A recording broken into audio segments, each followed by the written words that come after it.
No vídeo de hoje você vai conhecer toda a história pessoal e profissional de Fernando Diniz, atual técnico do Fluminense, campeão da Libertadores 2023 e que chegou à seleção brasileira. E não fez um bom trabalho.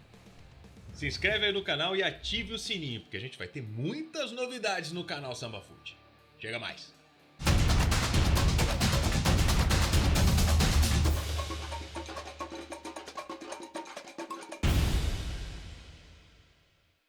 Fernando Diniz começou sua carreira aos 19 anos no Juventus da Moca, onde jogou até 1996, quando se transferiu para o Guarani. No Bugre foram apenas 18 jogos e 3 gols, mas o suficiente para despertar o interesse do Palmeiras. Diniz, então com 22 anos, foi contratado pelo Verdão no segundo semestre de 1996. Depois que o famoso time dos 100 gols conquistou o Campeonato Paulista de maneira arrasadora e alcançou também a final da Copa do Brasil. Fernando Diniz custou $120 mil à Parmalat, empresa que geria o futebol do Verdão. Em sua apresentação no Palestra Itália, o jovem mostrou personalidade e disse que mostraria que o investimento em seu futebol valeria a pena. Meio-campista rápido e habilidoso, Fernando Diniz fez parte da reformulação do elenco palestrino naquele ano, já que alguns dos melhores jogadores do time, como Rivaldo, foram vendidos para a Europa.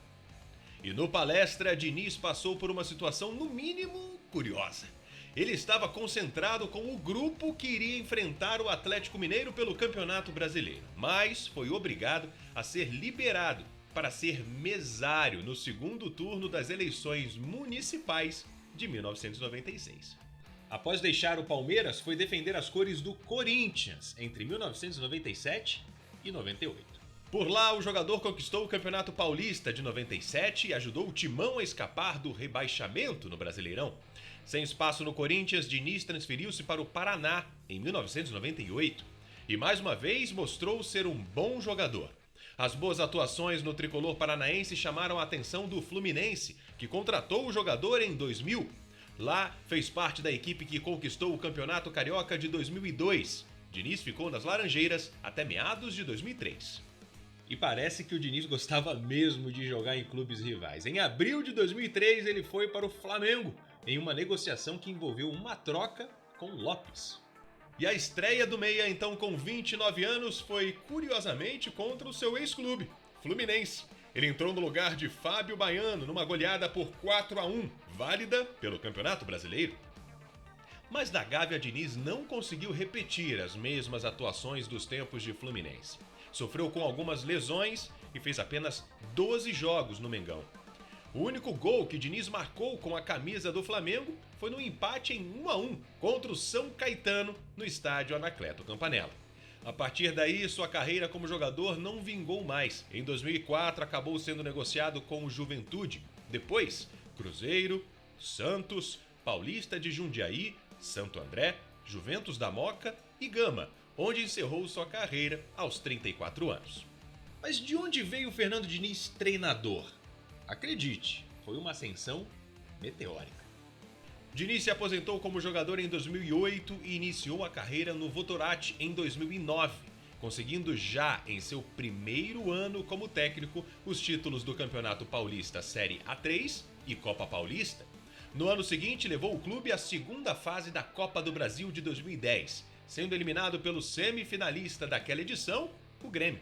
E uma curiosidade, aquele foi o último jogo do técnico pelo clube, pois os donos da equipe resolveram extinguir o Votorantim.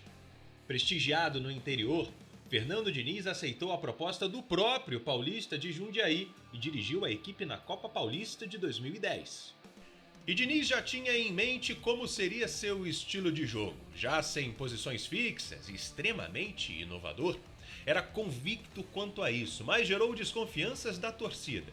Mas o treinador obteve sucesso e conquistou o título da Copa Paulista pela segunda vez consecutiva, batendo o Red Bull Brasil na decisão. Diniz até renovou seu contrato para o Paulistão de 2011, mas ficou apenas 5 rodadas e foi demitido após um início ruim no torneio. E aí o Diniz teve passagens por Atlético Sorocaba, Guaratinguetá e Paraná, quando treinou um clube de Série B pela primeira vez. até que chegou no Audax. E aí, tudo mudou. Após ser demitido do Paraná no final de 2015, Fernando Diniz assumiu o comando do então recém-fundado Audax. Ali, ganhou projeção nacional ao levar a equipe à final do Campeonato Paulista, eliminando São Paulo e Corinthians no mata-mata, até ser derrotado pelo Santos na decisão. Com o fim do Paulistão, Diniz foi treinar o Oeste para jogar a Série B, que tinha uma parceria com o Audax, levando sua comissão técnica e os jogadores restantes do elenco. Mas o time foi apenas o 16º colocado na segundona e o treinador retornou ao Audax em janeiro de 2017. Mas quando ele chegou aos times de Série A? Vamos ver agora, mas o desempenho não foi bom não. Foi no Furacão, em 3 de janeiro de 2018, quando foi anunciado como novo coordenador técnico geral e treinador da equipe principal do clube.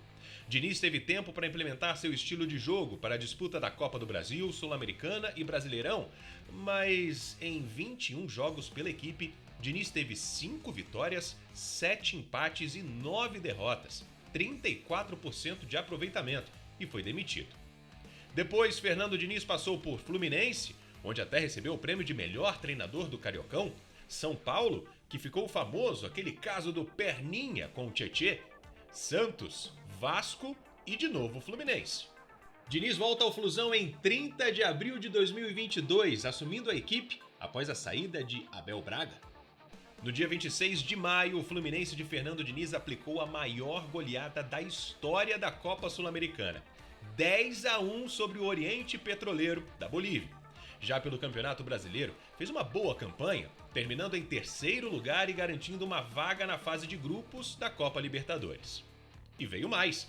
Em 2023 venceu o Cariocão sobre o badalado Flamengo com uma goleada de 4-1 após ter perdido o primeiro jogo por 2-0.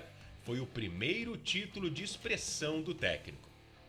No dia 4 de novembro, no Maracanã, o Fluminense, sob o comando do Diniz, foi campeão da Libertadores, ao vencer o Boca Juniors com gol do jovem Kennedy, de 21 anos. Destaque para a fala de Diniz momentos antes de Kennedy vir a jogo. O técnico fala 3 vezes ao atacante: "Você vai fazer o gol do título." E fez. Foi o primeiro título de Libertadores da história do clube. E aí, com a saída de Tite da seleção brasileira, quem assume é Fernando Diniz. Interinamente? Sim, não se sabe ainda, mas a campanha de Diniz à frente da seleção não é nada boa. Após a derrota para a Argentina no Maracanã, que foi a última partida do Brasil no ano de 2023, foram 3 recordes negativos atingidos. A derrota para a Argentina foi a primeira em casa da seleção em toda a história das eliminatórias sul-americanas. Eram 69 anos do Brasil sem perderem seus domínios. O Brasil nunca havia perdido um ponto sequer para a Venezuela em casa e cedeu o primeiro esse ano, após um empate por 1-1.